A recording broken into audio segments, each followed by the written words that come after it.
My clock reads 12:02, so let's go ahead and get started. Hello and welcome everyone to today's Bench to Market Talk. Today we are lucky to have Barbara Solo joining us to discuss leveraging government funding to grow your early stage biotech business. Oh, let's see if I can actually change my slides. Before jumping into her talk, today's webinar is hosted by Biolocity, which is an accelerator program out of Georgia Tech and Emory.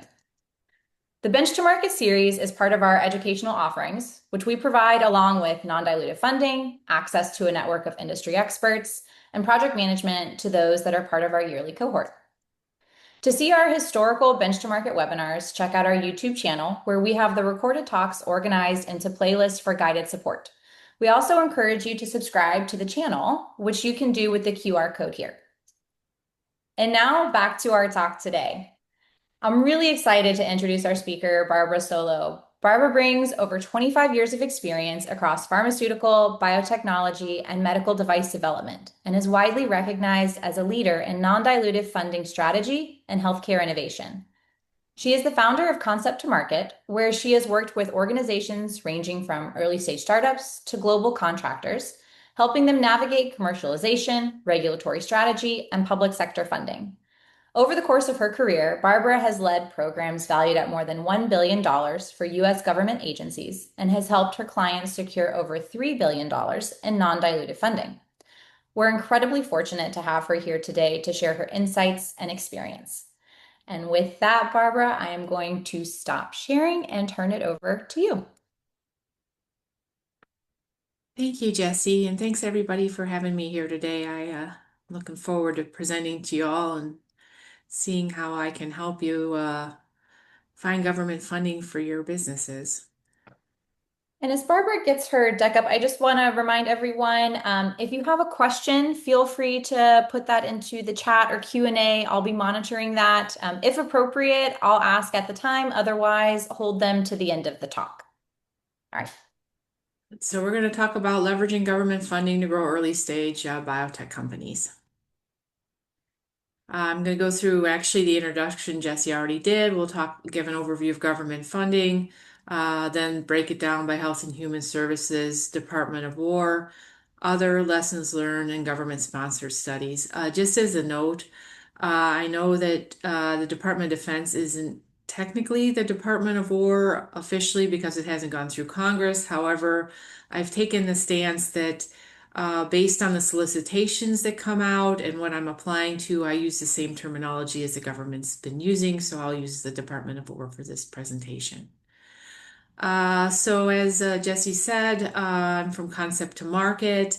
We're a full service consulting firm on government funding. We can take you all the way from early stage identification and developing strategy for government opportunities through award management. We've been doing this for a long time, over 25 years now. And we have people that are not only experts in government contracting, but also on the technical side. So, for instance, I have a PhD in biochemistry, and I've been developing products for the government now since 2001. So why does federal funding matter to small business? The federal government obligates about $750 billion annually, which 180 billion is flowing to small businesses each year. There's a statutory small business prime contracting goal of 23%, with Health and Human Services often exceeding 25%. The advantage to you in growing your company is that the non-dilutive grants and contracts do not take equity in your company, which helps you to grow the company without having to share equity with outside private equity firms, and then keep the majority share of your company as you go through the development process to launch. So three things federal dollars can give to you. It'll give you capital to fund R&D, clinical studies, prototypes, potentially through commercialization, credibility. The government funding helps validate your science and your team. We're finding out now, with private equity too, that they really value if they see you as someone who can get government funding to help offset their costs. And then it also shows that the government has a buy-in in your product. So that's also key. In addition, it'll provide access to national labs, intramural scientists, data sets, and patient populations. We find too that people in the government tend to stay in the government. So once you're in with some government funding, you can then leverage your connections to continue to obtain government funding. So what we're going to go through today is the agencies that support small businesses, the vehicles they use, how to get the government to fund or run the studies done for you. So funding vehicles, we're going to start there. And this ends up being a big misunderstanding by quite a few of our clients in the beginning. So there's many different funding vehicles out there. The ones that are most commonly known and used are grants. Um, where the government is hands off. You know, you apply for the project, they award you the project, and then you complete it, reporting into them usually on an annual basis, unless you need to modify the grant. And it's typically for early stage research, although we have had some grants that have gone into later stage. The and then from there, then there's cooperative agreements. They're similar to grants, but the agency will be more involved. There's different structures to them. You typically have to manage them more closely than you would a grant in your interactions with the government, and they're managing you more closely. Then there's FAR-based contracts, FAR Federal Acquisition Regulation contracts. Those are contracts where the government's looking to uh, buy a deliverable to a specification. And now that's a kind of a rigid term because these are also used for development. But basically they have a key mission and key goals that they are trying to accomplish. And it's very closed-ended on what you actually can do during the terms of the grant or the contract as compared to the grant. Typically, they'll meet with you, on a monthly basis. You'll report into them. The finances can be auditable to by DFAS, which is HHS's accounting entity, or DCAA, which is the DOW's accounting entity. And they require more careful management. And in addition, you'll find that because of the more careful management, you got to devote more money to management costs when you're bidding on these. Then there's other transaction authorities. These actually have come around to be very frequently used over the last about 15 years. Used to be when I started doing this that most of the contracts were just regular FAR-based contracts. What the government found was that companies that they wanted to work with that didn't understand government contracting in depth had a disadvantage for the FAR-based contracts. So they switched over to these other transaction authorities where they put a consortium in place for them, which also benefited the government because the government entities, especially BARDA, has had problems over the years with being able to manage the volume of contracts that they get. So hiring outside entity that could manage the contracts through an OTA mechanism for them, and then making it easier on the companies that were bidding on these contracts, because you didn't have to have in-depth knowledge of the FARs, has really helped everybody in the field with working with the government. There's other mechanism too: indefinite delivery, indefinite quantity, broad agency announcements, other types of vehicles out there. The NIH will use a broad agency announcement, and so does BARDA. And those you are able to, is also typically often FAR-based, although sometimes also an OTA, and you can, but the topics that they're looking for are much broader than they would be in a regular government contract. So then Health and Human Services, this is actually the largest civilian funder. You all may be aware of this. This is usually where companies go early on to get their first funding.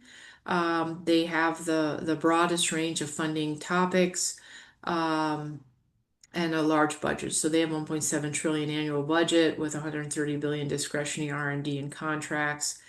There's 11 operating divisions, and they target a wide range of biomedical research based on the mission of the specific institute within NIH or this specific parts of the other divisions within HHS for what they're looking for. So they've got cross-cutting priorities, everything from cancer moonshot, pandemic preparedness, opioid response, replacement for opioids, maternal health, artificial intelligence. And as I was saying, it's an entry point for small businesses often.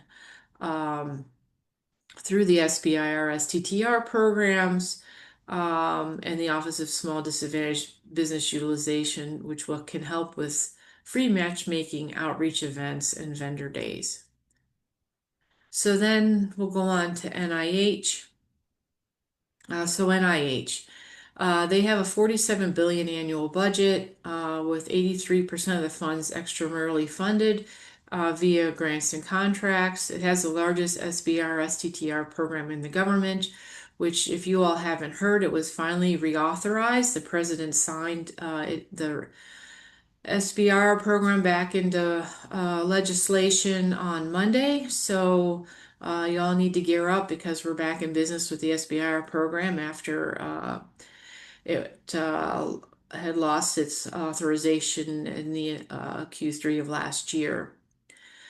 So anyway, I have heard though from the NIH side that even though they do have a large budget this year, they're still struggling a bit with getting the priorities from Health and Human Services senior leadership on what they can actually do with this money. So there has been still a delay in them being able to allocate their budget. And some of the institutions, specifically, I've heard NIAID is behind in getting their money allocated to projects that they need to have allocated by the end of the year.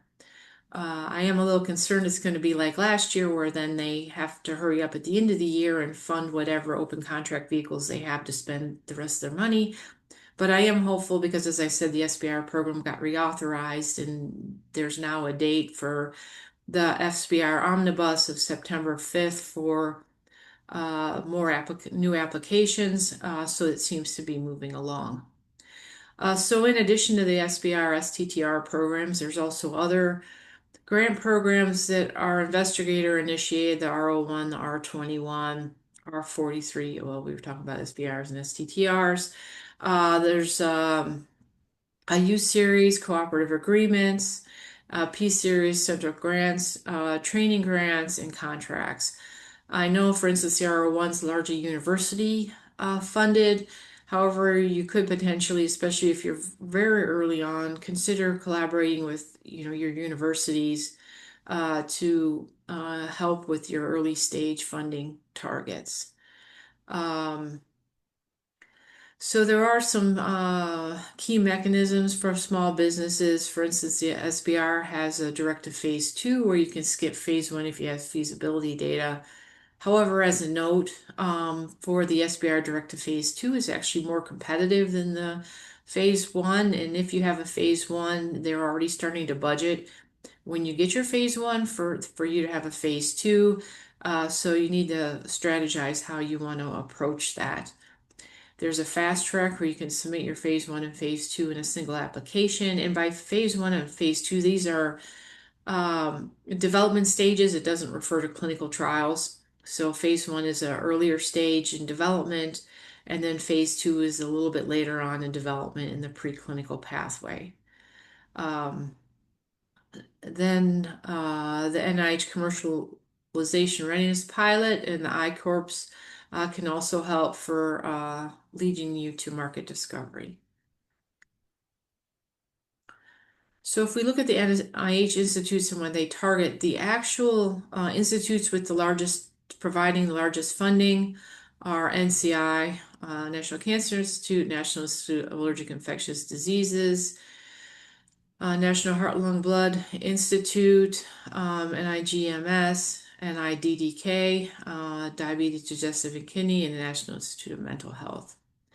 There's also some specialized institutes like the National Institute of Neurological Diseases and Stroke, Children's Health, addiction, which has become a big topic as of late with opioids and alternatives to opioids, eye, hearing, arthritis and skin, imaging and bioengineering. So as I said, there's a whole broad range of NIH topics. Um, there's also cross-cutting offices. So for instance, NCATS has translational science, and they will, in some cases, perform studies for you in lieu of funding. So for instance, if you needed some manufacturing development or if you needed, some clinical studies performed, instead of you getting the money for it, you can go to them and arrange to have the study done. It is a bit bureaucratic and the process can be slower than if you had the money and did it yourself.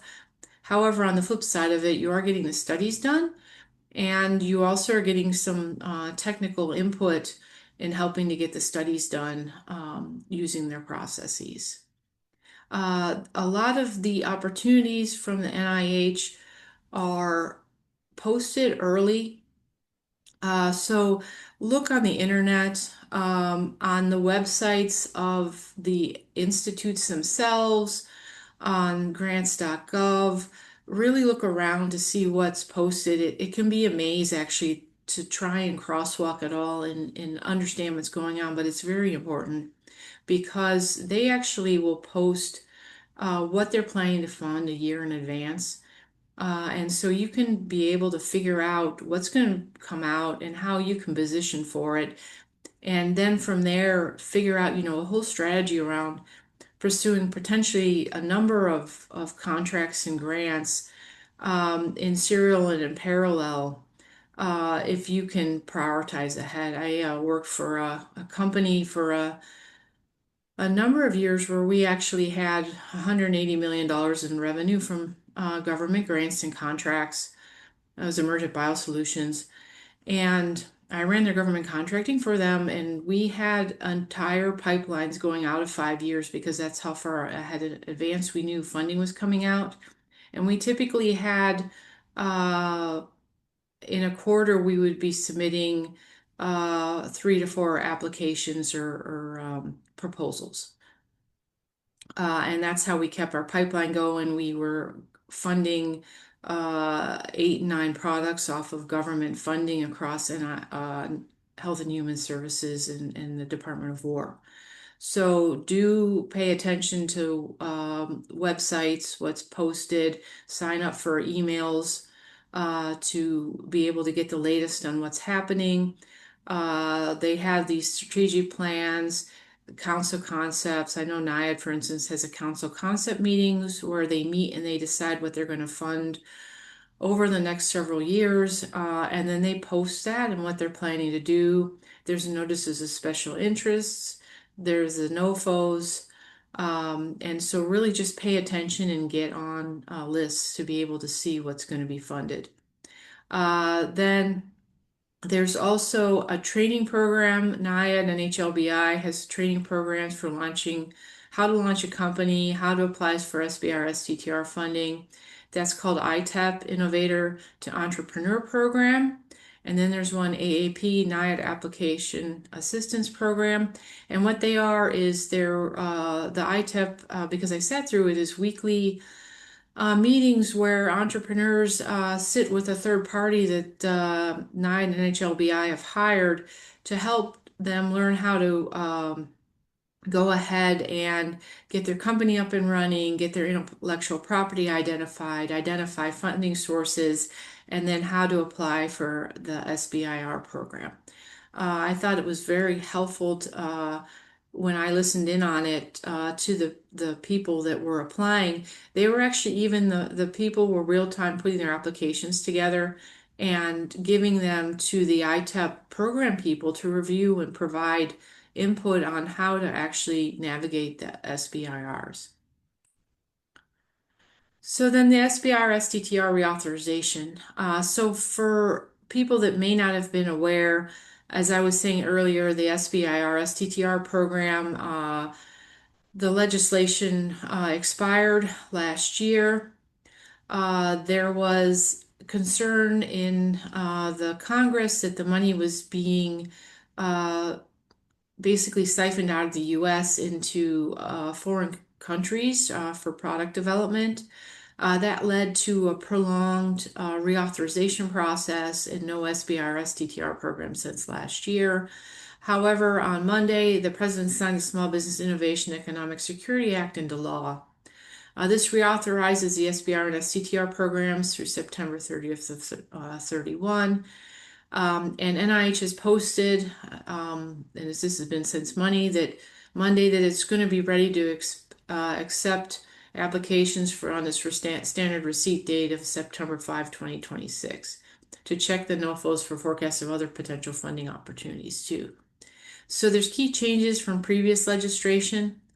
They have recognized after all this time that 2 million in today's world does not fund much product development.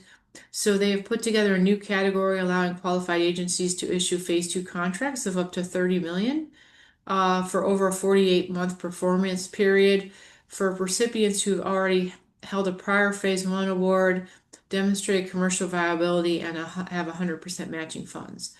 And this is where it comes in that it's good to engage private equity early because I've seen the best progression of development without running out of money is by coupling non-dilutive and private equity or other forms of dilutive funding together at the same time to make sure companies continuously funded and you don't go through periods of hiring and laying off as your funding cycles. They're also going to conduct deeper national security assessments of applicants. As I was talking about, they were very concerned that companies were getting funded, that the money was then going offshore. They have an application limit. There were concerns that the same companies were getting awarded year after year after year, and so they're going to put some caps on that. They are going to carry over unobligated funding from 26 and enable rolling it into 27. And they made improvements on the TABA program. The TABA program is where they have money set aside that you can request to use for technical and business assistance, such as regulatory, to help with those topics that aren't straightforward technical but are needed to help with the product development.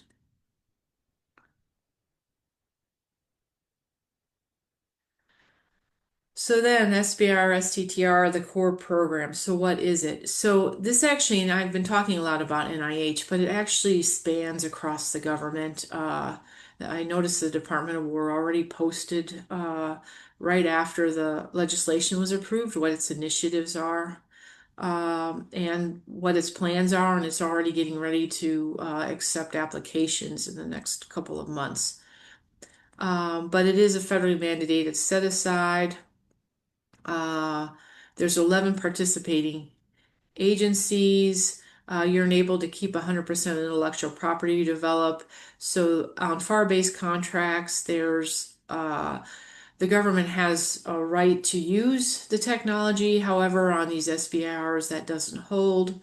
You get 100% of the IP. Um, and then there's, SBR, STTR different. So the SBRs, your company is a prime. You get 2/3 of the phase one work is in-house. And then the STTRs, you partner with a U.S. research institution such as a university, a federally funded research and development center, a nonprofit lab, where it's 40% small business, 30% of a research institute at minimum. Who qualifies? It's U.S. for-profit, less than 500 employees, greater than 50% U.S. owned, PI majority employed by the company or affiliated research institute. The application deadline for the standard program omnibus is every 4 months. And as I was saying, the next deadline is September 5th. Typical awards, and this is across the government's SBR and STTR programs. For a phase one are 150 to 300,000, approximately over 6 to 12 months. It's to prove scientific technical merit of your project. The success rate on winning these is 14 to 25%, depending on the agency. Then the phase two, this is an R&D prototype. The typical awards are 1 to 2 million over 2 years. There's also direct to phase two available at NIH. Department of War, Department of Energy, and others if feasibility is already demonstrated. And then there's a phase 2B, phase 3 commercial readiness um, with a pilot and sole source phase 3 contracts of unlimited value. Um, as a note on all these, you need to check because not all agencies in NIH or not all the institutes in NIH fund the phase 2B, phase 3. So you need to look at the specific institute where you're applying if you're applying in the NIH, SBR, STTRs, and see what they're specifically calling out for their funding. There's also a stacking strategy, and that's what I was talking about a little bit earlier. You can potentially stack your SBIRs, apply for a congressionally directed medical research program through the Department of War, plus BARDA, plus state matching funds, and be able to keep your programs running under non-dilutive funding without needing an equity round. This is very challenging. It's going to take a lot of work, but it is possible. And as I was saying, I did it for many years. So this is a heads up because we've had a lot of clients who've had problems with the NIH grant registration. Who enrolls, who enters, and who approves. So you'll look here. The first thing is to make sure that you're registered in sam.gov and that you then will get your UEI number, your unique identity ID, which will be required by every downstream system. Uh, Sometimes the sam.gov process is straightforward.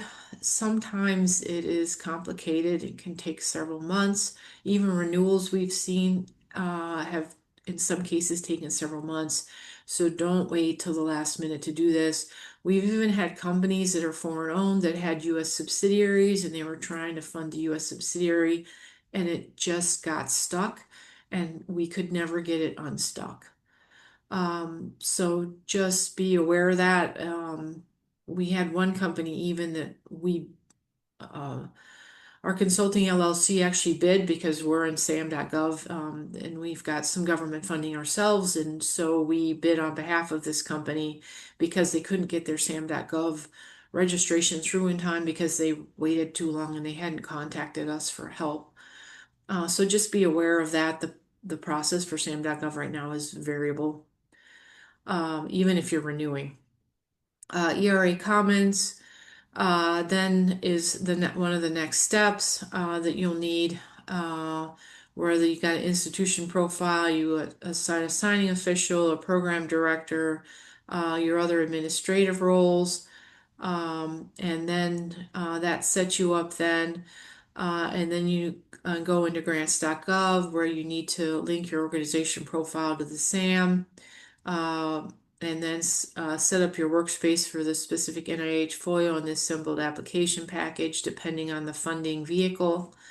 There's a new one now for NIH where they're wanting you to put your bio sketches in the science CV via the NCBI, my NCBI.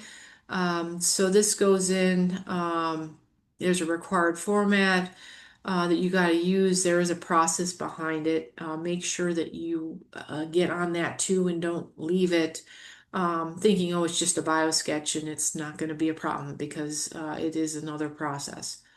Um, so if you look the submission flow um, for the science and CV biosketches, it goes into the admin who assembles the package in grants.gov's workspace, and then it goes out for review and release in ERA Commons. And then the AOR can click submit in grants.gov and the NIH validates and the application lands back in ERA Commons for tracking. As a note, make sure that you understand everything that is due for any grant application. I'll tell you, I have applied for $200 million contracts that were a lot easier than the grant application process because of all the steps and the needs to validate and understanding which forms are required for um, which funding opportunities. So make sure that you get onto the request for applications and understand all the forms that are required. And even though they may not pop up when you first start entering them, into the system to upload your documents. They may subsequently pop up after you have started the application process and started submitting your documents. So really make sure and don't take this to the last minute ever. It actually gives me heart palpitations sometimes because if it waits too long and things are getting held up, that it's really going to go in because you know that the date is the date, and if you miss the due date, you're done, and you got to wait until the potential opportunity comes around again. So anyway, that's that. So just make sure that you know the process for your specific grant and that you follow it and you get everything done that needs to be done in a timely manner and that you're not missing anything. So then here's some universal steps overall in an application process, and this is for a grant or a contract um, based on what we've been discussing previously. So first, register on SAM, get that going, get the other sites still in aid for specific funding opportunities, join any relevant consortiums. As I said now, there's a lot of other transaction agreements that are run by consortiums. You actually have to be a member of those consortiums to apply. So BARDA, for instance, has a rapid response partnership vehicle.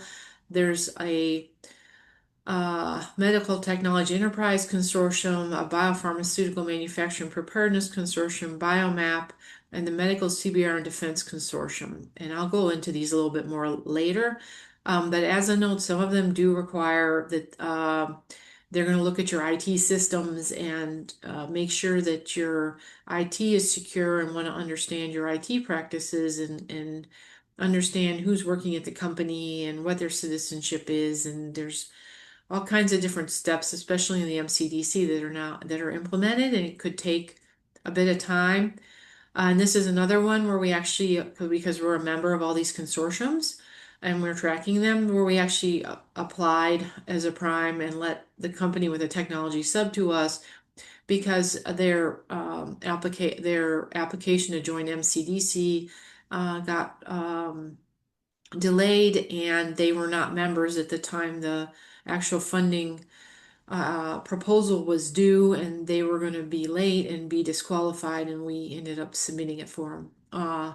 So do make sure that if you are looking at these consortiums, because they do have a lot of good funding opportunities, and a lot of times the funding values are higher than what you'll see with, for instance, SBIRs. As long as your technology aligns, make sure that you join them ahead of time and get on their mailing lists too, if what their mission is aligns with what you're developing. So then go ahead and identify any funding opportunities. I actually also usually include those that are close to what I'm working on in alignment, and I'll contact the grants or uh, contracts people, technical people, to see if they're potentially interested, even if I'm not a direct alignment, because sometimes, interestingly, they are.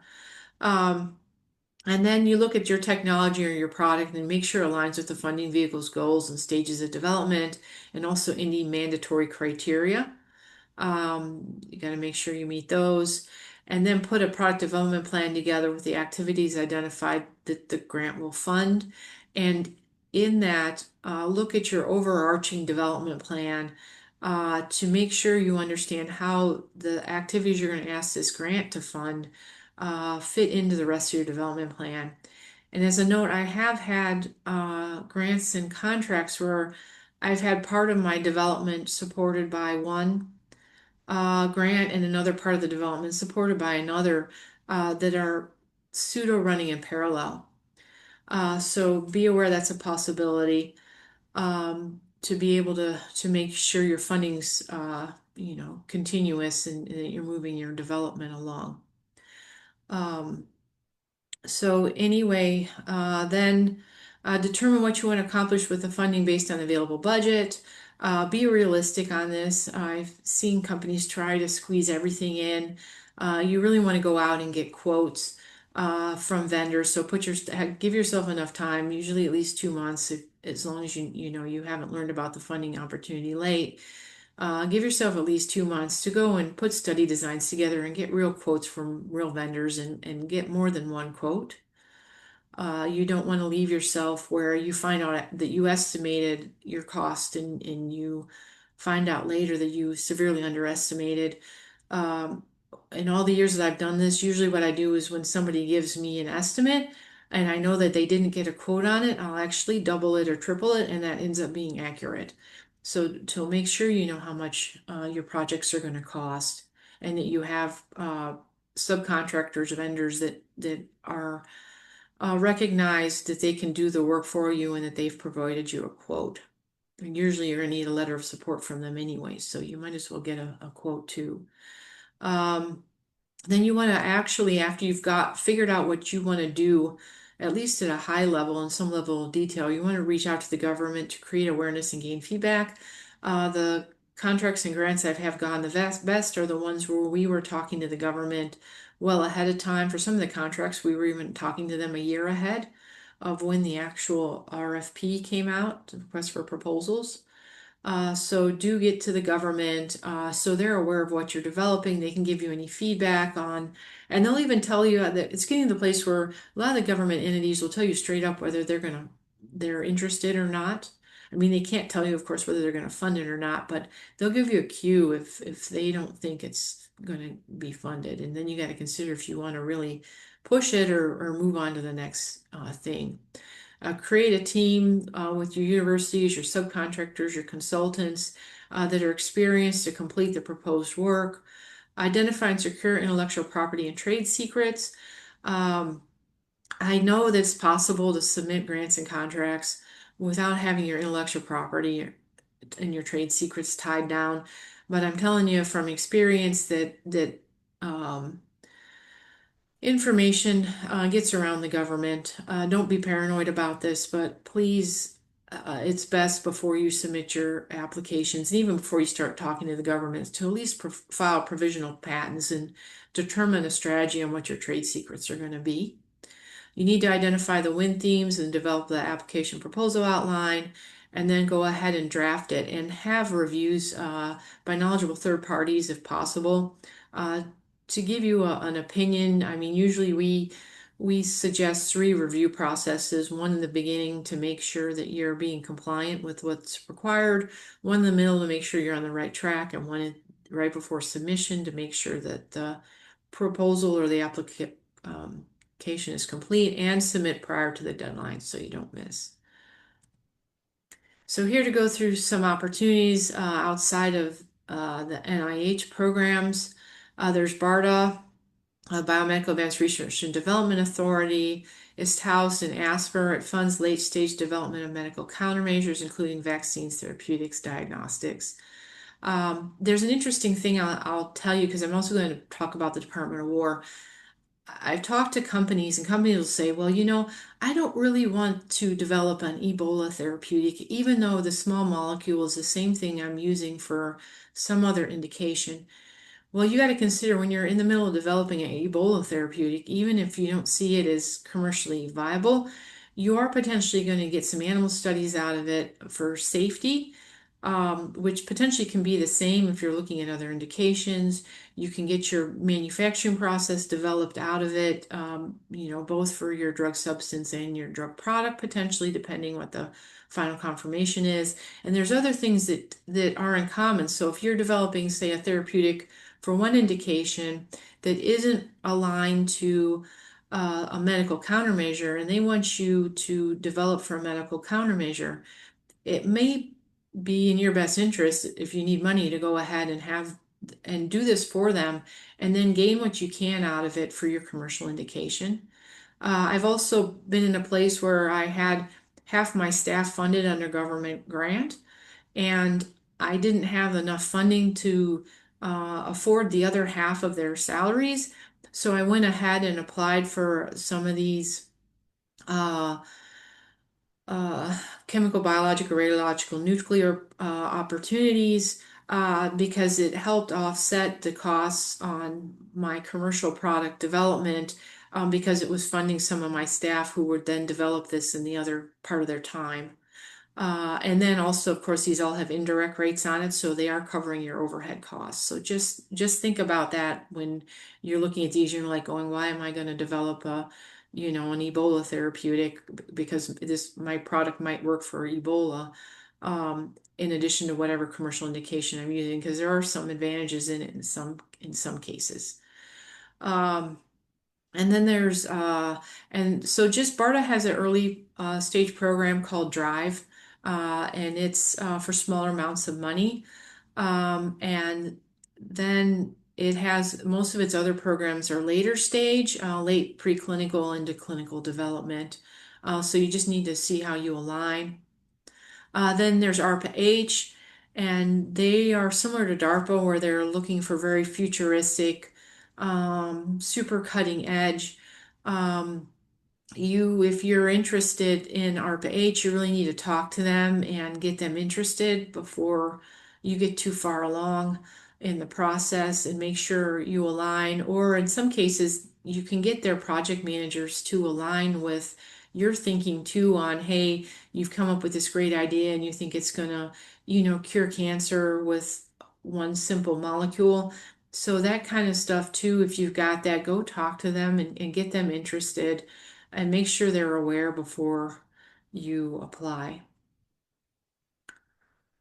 Okay, so the Department of War, it's a little bit more involved. There's a congressionally directed medical research programs that funds a broad range of products, development efforts. The pre-announcements for this have already been released. The solicitations will be released soon. The funding varies depending on the project. The budget has been significantly increased for 2026. It's currently $1.27 billion. Last year was highly competitive and they only awarded about 3% of the submissions last year, but this year they have a lot more money. It is, though, more competitive than the SBI or STTR programs. Do register, receive email updates if the topics are interesting to you, and look into this because they are going to release a solicitation soon, and you want to get on top of it if you're interested. Then there's DARPA. These are high-risk programs. This is similar to ARPA, where you want to go and talk to them about what you're developing and how it aligns, and make sure that you are aligned with the program officer on these opportunities. It is a good opportunity for very early stage development efforts, though. So do consider them. There's a Defense Threat Reduction Agency. They typically fund from mid preclinical through phase one, and it is ChemBio Rad Nuke medical countermeasure development focused. They have OTA consortium, the MCDC, which I referred to earlier. So you got to look both for the programs that they're running through themselves and then also the programs that they're running through this consortium. Then there's U.S. Army Medical Research and Development Command. This actually is military health. It's not medical countermeasures. And they have their own consortium, the MTech.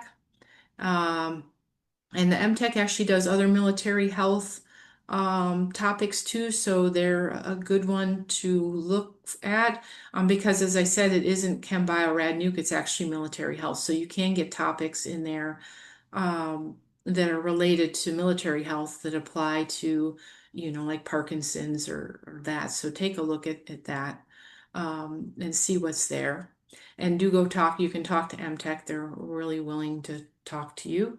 Um, and then for the ChemBioRad Nuke, the Capability Program Executive for the ChemBioRad Nuke and Nuclear Defense, they fund the later stage development for the CBRN program for the military. So that's typically phase one clinical through commercialization into stockpile.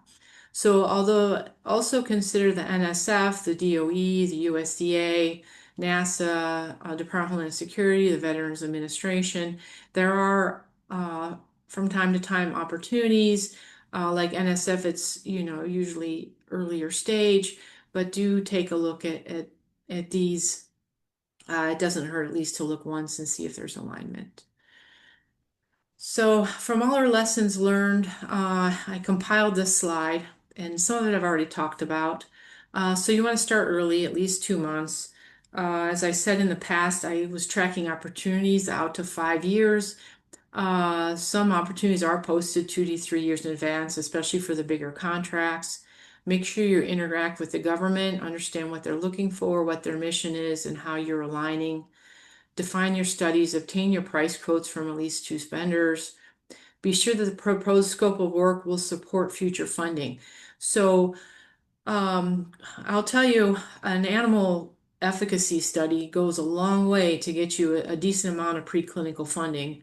Um, and if I'm looking at several different opportunities or several different technologies, and one of them has solid animal efficacy data, I'll say I would bet that on that one to win. So just think about that. And so when you're putting proposed scopes of work together, make sure that you have studies where in them where once you complete that study you can leverage that to move on to the next funding opportunity by taking that study and moving forward. Understand your indirect rates and other pricing elements, fee, which is profit, cost share, the executive level salary, to salary limitations for health and human services, and then how to use them to your benefit. Um, there's advantages to you to understand how all these pricing elements can work and how they can help you um, be able to fund not only your product but to potentially your laboratory or your staff from your indirect rates, how you can potentially get profit on some of these and how to do that and how not to negotiate yourself. I've seen companies that will negotiate backwards, so you need to be careful on that. Um, and make sure you really understand the pricing elements. Ask for sufficient budget. I usually add 10 to 20% for risk. Use realistic timelines when possible. Now, sometimes it's not possible and you gotta do a little bit of squeezing.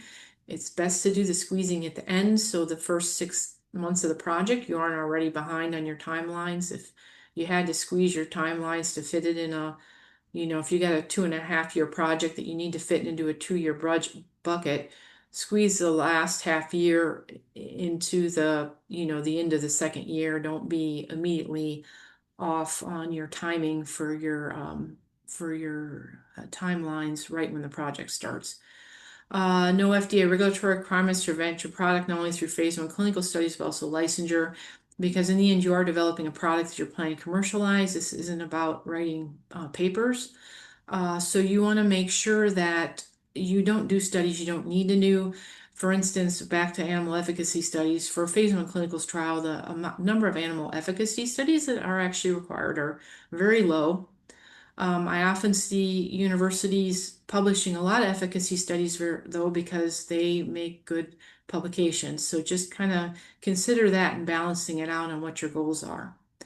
Plan to engage the FDA early.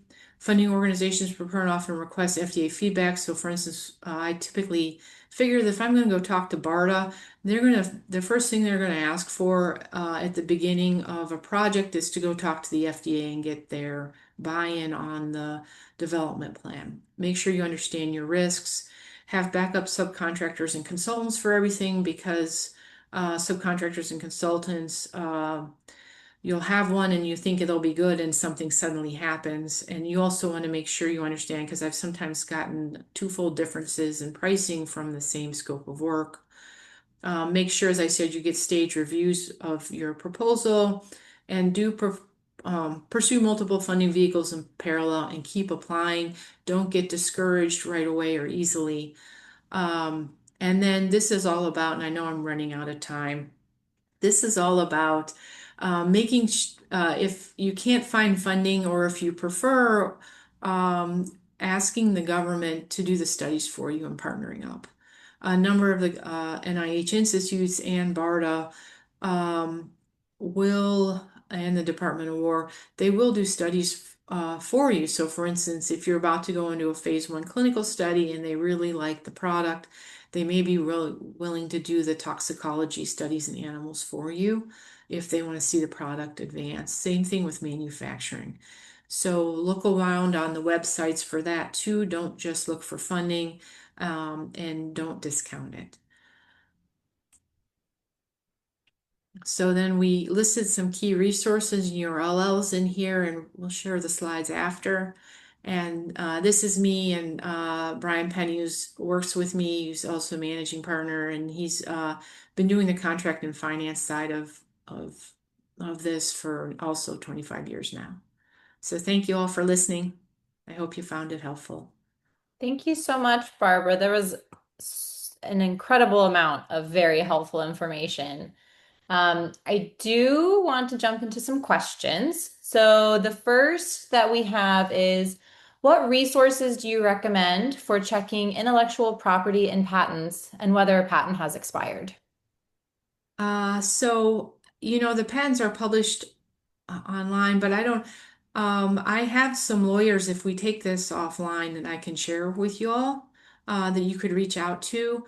And then, I don't, on top of that, there's also some other potential ways to look at IP, but the most straightforward, honestly, is to find a lawyer and be willing to pay them some to help you with your IP position. Okay. Next up, what differentiates companies that are consistently successful in securing federal funding from those that struggle? So the first thing I've seen is determination, stick-to-itness. Um, it's a lot of work, but if you stick to it, um, the other one is having a realistic expectations on your technology and your product and aligning it with the mission of the government. So like I have, we have companies that come to us and they're like, oh, well, we got this product and back to cancer. It's going to cure every cancer there is, and it's going to cure it immediately, and everybody's going to be so excited about it. And, that's not really realistic. And so you really need to think, okay, what's realistic here? And what do I have data for? And then does it align with what the government's looking for? And listen to the government. I mean, you can be a little aggressive, but you also need to listen to them and see if they're interested or not. And if they are, definitely apply and make sure your application's solid. And if they aren't, just move on and find the next one. So, don't, yeah. And I'll tell you too, most of the grants that I've seen and I've applied for, gosh, a lot of the times the first one, they get a high score, but they don't get, or a low score. They get a good score, but they don't get funded. And they get comments, and you end up having to reapply, and then you get funding the second time. So you really got to stick at it and don't like do this serially, do it in parallel. So if CDMRP has an opportunity that you fit into and NIH has an opportunity, apply to both of them. Don't, if you, Brian, my partner, he calls it a winner's problem. If you actually get two funding opportunities funded for the same scope of work, and then you just negotiate with one of them to change the scope. So that's Okay. And piggybacking off of, stacking multiple funding sources, how should teams prioritize which agencies or mechanisms to pursue first? I would pursue the one where I thought I had the better chance of winning, of course. And then the one where the dollar value in the results, the outcome of the work to be done was going to be more beneficial to me and what I was trying to accomplish. Okay. Oh, and then yeah, and then also, I mean, honestly, you can look a little bit of win if you're really coming down to crunch too, look at win probabilities, like what how much money the funding entity has and how many they're trying to fund and what the competition's going to be. So, Okay. yeah, so as a note too, make sure you know your competition. I mean, Yeah. a lot of companies, we hear this too, like, oh, there is no competition. We got the best thing ever. It's like, no, there's a competition, and you all need to identify them and make sure it's called ghosting in government contracting circles. Make sure you can, without specifically running them under the bus in your application, make sure you can spell out why your product is better than your competition. Great point. Absolutely. Um, how can teams ensure that their proposed work actually sets them up for follow-on funding? So what you need to do is you already need to have an idea of where you're going for your follow-on funding. And then, as I said, you want to say as like what's the key thing that, and as I said, a lot of times it's animal efficacy data.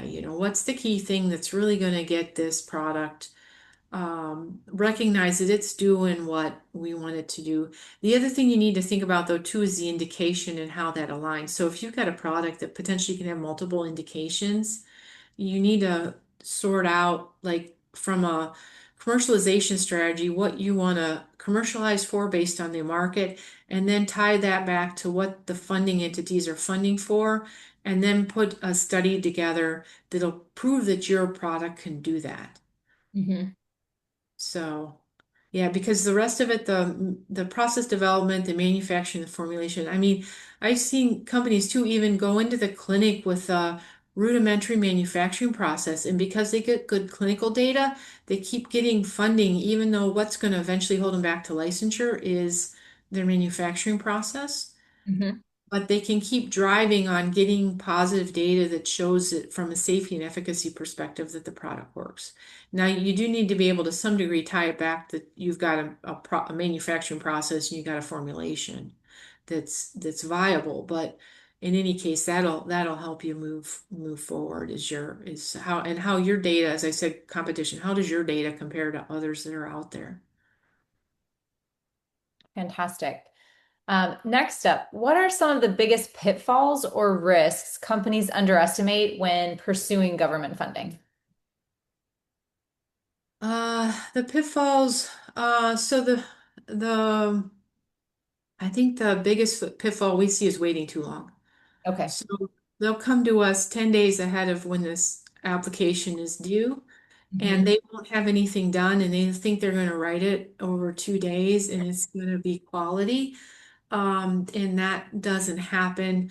The other one is the other thing I see actually is making sure too that what you're proposing aligns to the stages of development and what the funding opportunity is asking for. So, Okay. yeah. Amazing. Well, we also have some people that said thank you for such a great talk. But I think that wraps up all of the questions that we have, and we're just about out of time. So Great. thank you again, Barbara. Really amazing talk. And as Barbara mentioned, we'll be sending out these slides after the talk. This will be posted on our YouTube channel. I hope that everyone takes advantage of all of the great resources and materials that Barbara provided today. And thank you, everybody, and good luck to y'all. It's a fun journey. So. Yeah. Yes, it is.